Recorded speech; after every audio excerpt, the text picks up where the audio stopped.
Okay, Assalamualaikum warahmatullahi wabarakatuh.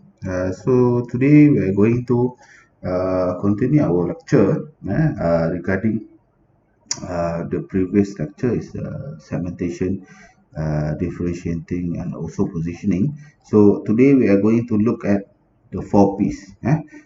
Like we already discussed before, the 4Ps is price, promotion, the product, and also the place. Uh, involve the poppies, like I said before, the product, the price, the place, and also the promotion. So relating towards the product. So in the if we try to relate towards real estate developments, it refers towards the type of property that we are offering. Like if you are offering single story terrace houses, you are offering double story terrace houses, or even semi-detached house, or even bungalows. So its characteristics such as tenure, location, or even the theme. In terms of tenure, we can see that the ones being used towards leasehold or even freehold.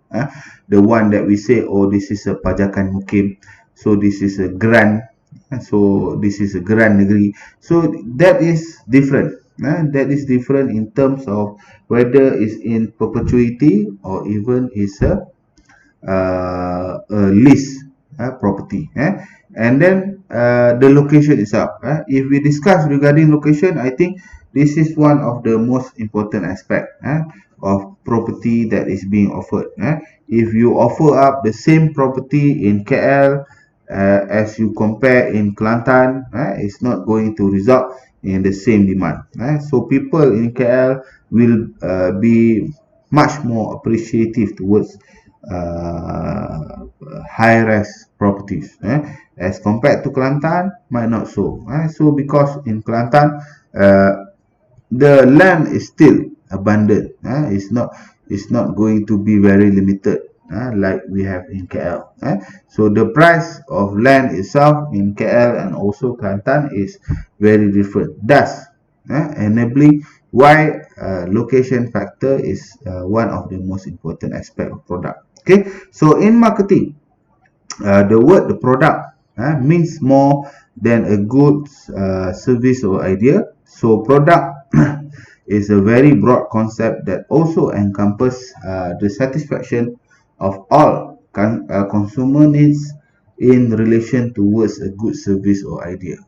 So in terms of in our job scope as a real estate marketer, when we try to promote our real estate products, we are not just offering the real estate properties, but we are also offering our services. When we try to sell these properties, of course, you also need to have the skills, whereby you have to skill in knowing how much stamp duty that the buyer is going to be paid, how much is the cost for the sale and purchase agreement, where can the prospective buyers get the financing needed to purchase the property, what is the suitable banks that can finance their purchase, what types of discounts that can get, and everything from A to Z, of course, relating towards the product that you sold. You must know everything. What is the land office involved with the property? Is it Kinta land office or even Perak Tengah land office? What is the mukim? What is the district? What is the state? What is the tenure of the property? Is it a 60-year-old leasehold or a 99-year-old leasehold? Or even is a perpetuity title?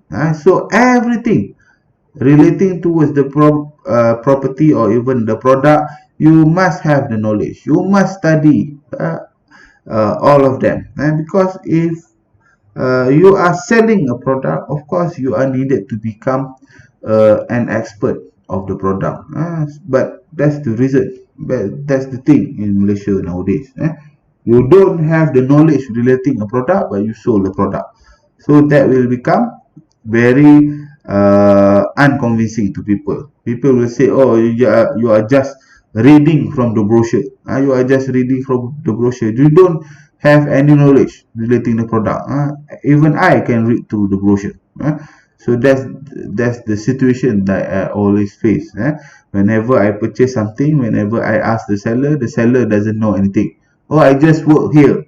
They paid me 50 ringgit per day. I just sold. I don't care about the content. So that's the typical situation that is happening in Malaysia. But nonetheless, try to avoid that, please.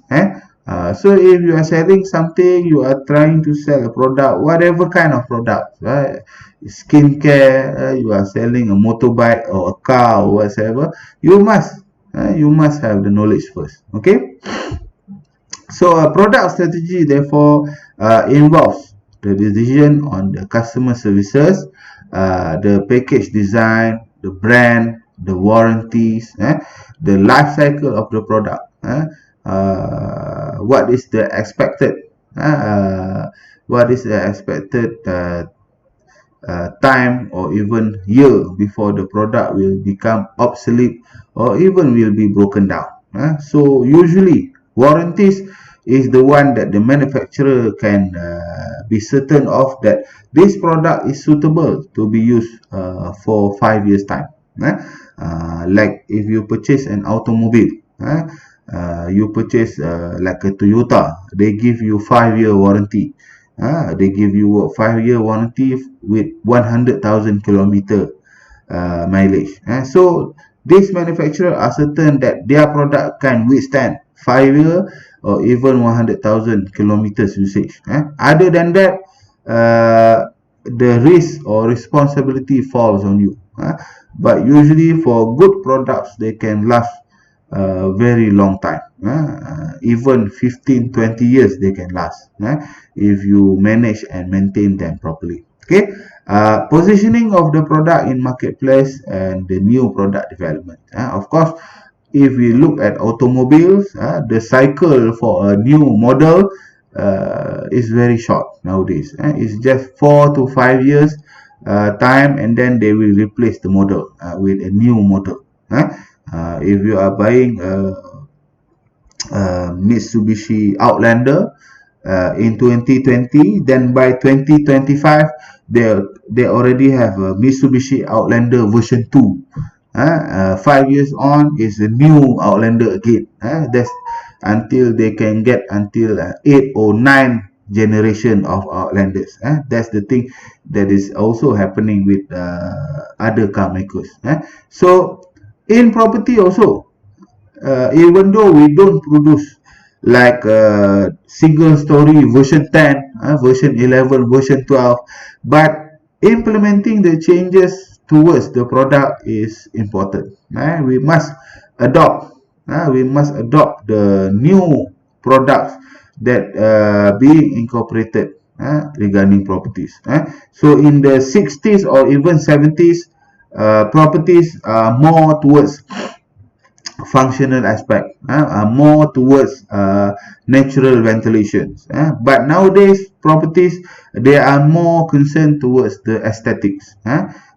Previously properties is being painted white, but nowadays if you can see houses or even other kinds of properties, they already put in a very niche black or even gray color.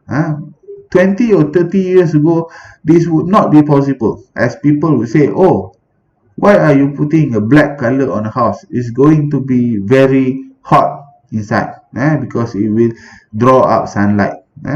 But nowadays people didn't really mind regarding that, because they can put air conditioning inside the houses and keep it cool. Okay. So new trends, new niche, and new product developments, we incorporate them and then we put towards our product and we sold to the prospective buyers. Okay. In the context of real estate, product strategy also include design on the property, profiling the images of the development, emphasize unique features of the property, like you are putting a Javanese design or even a Japanese design, whereby you can have a, a small fish pond inside the property. Say it's very zen-like. It's very calming effect or whatever. And then you put in the Japanese koi inside the pond or whatever. It's very unique. Nobody thought about putting koi pond inside the middle of the property, but unless you make it work.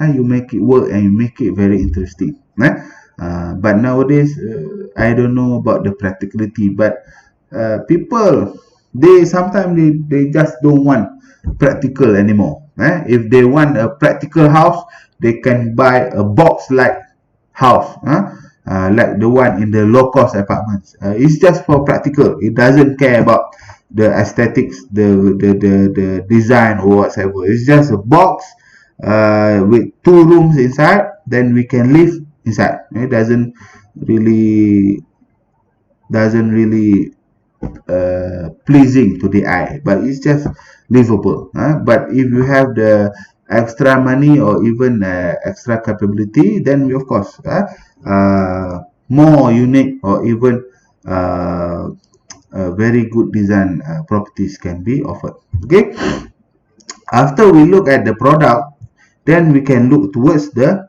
price. Okay, so prices refer to the amount at which property should be sold and can be reflected in the budget. So price deals with the method of setting profitable and justifiable prices.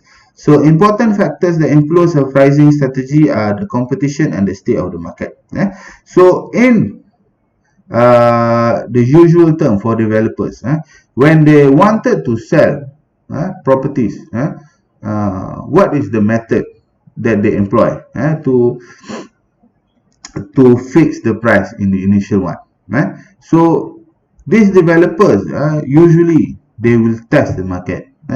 They will find out what is the current market value. If they are selling an apartment for 1,000 square feet in the area, they will find out what is the current market value. 1 square feet is about 50 ringgit. So the current market value for an apartment is 500,000 ringgit for a 1,000 square feet.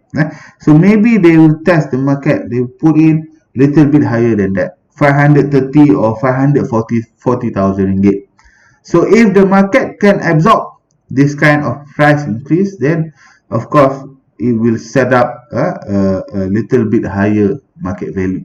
But if the prices of the property is not being taken up, meaning that there are no takers towards the price that they give out, 530,000 ringgit, maybe as a developer, we can try to offer up promotions from 530,000 ringgit is being reduced to 500,000 ringgit. Even though that is supposedly the current market value of that kind of property, but unless you have to convince people, oh, our property is very unique, our property is very niche, so there's not a similar type of development in the area. So it's how you distinguish yourself from your competitors in the area.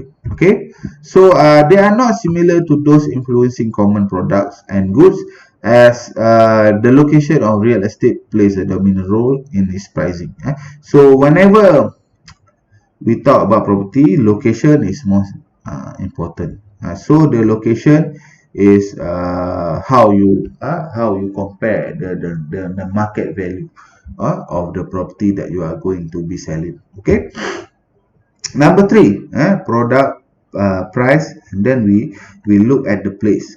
So place refer to the marketing channels used in marketing, either using agent or direct sales, and distribution strategies ensure that consumers find their products in the proper quantities at the right time and also place. So as a property developer, when you conduct research regarding an area, you must find out. That is why the reason we always have to conduct market research. So we need to find out what is the current supply of properties. So if you are trying to sell a factory in the region of Perak, you are trying to sell a factory in the region of Perak, you must find out what is the current supply for existing factories in Perak and what is the newly built supply of factories in the state. Then can only you assess, is there an overhang of factories in Perak, or even the supply is not enough, the demand is very high. The state of Perak already gave very good tax incentive for people or companies to open up factories, so therefore the supply is not enough. So when we came here, or when we offer up our factories, the transaction is very high. The take up rate of the factories is very high. So through good research, we can find out the supply, and also we measure up the demand. Through the supply and demand, then of course we can make a better educated decision making system. We make a good decision. Okay, investing in Perak is very good. Developing properties in Perak is very worthwhile and is very rewarding for us as a developer, and for you even as the marketers. Okay. Other than that, for common goods and products, the distribution decision involves the mode of transport, the warehouse, the inventory control, the processing order, and the selection of marketing channels.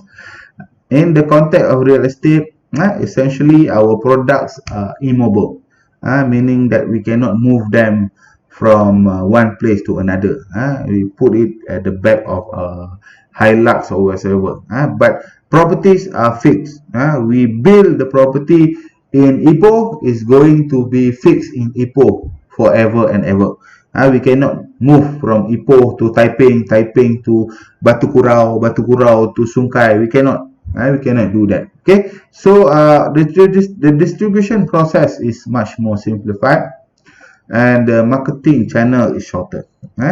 So that is relating towards place. And lastly, we look at the promotion. So this will make it complete, the 4 P's of marketing. Okay, so promotion refer to the strategy of employing various marketing tools to publicize and introduce the property. Sometimes if we look at TV commercial, if you notice, if we look at the new product, we are very intrigued. We are very intrigued to learn about this product. What is, like Nilofa is selling, Nilofa milk, banana milk. So the first time we see that kind of commercial, we say, what is this new milk people are talking about? It's getting viral, it's getting trending. But if the commercial has already played 50 or 60,000 times, so everybody maybe not that interested to know regarding the product. But the progressive commercial that is coming is making everybody think about that product. Whenever they see in the market, if a product that they already have heard, already have read about, as compared to the products that are not known, of course we tend to choose the one that we already have some knowledge. Okay, so promotion is also the communication link between the seller and buyer. In development strategy, marketers blend various elements of promotion to communicate most effectively with their targeted market of consumer. Like I said before, like the 530,000 ringgit apartment, so they lower down to 500,000 ringgit, and they state, this is a 30,000 ringgit promotion, and then they put in free furnitures, free aircons, free landscaping, even small lap pool, at the side of the property. So that one is very enticing to people. It's enticing to people because people will have the assumption that, oh, this product is very good value, because I can receive many deals with the product that I have purchased. I can get a free SMP agreement. I can get a reduced stamp duty needed to be paid because it's already being absorbed in the financial load. So make people feel special, make people convinced that they are getting a very good deal. Of course, you as a developer also, you must give them a very good deal. It's not just about the bottom line of the profit, but we must provide good products and also good services to people. So the element of profitability and the element of providing goods and good quality products and services must be balanced, not overpowering. If you provide a very good quality product without you having getting any profit, then you are not suitable to become a developer. Then you are more suitable to become politician and become the government, because the government's function is not to get profit. They provide good quality accessible housing to people.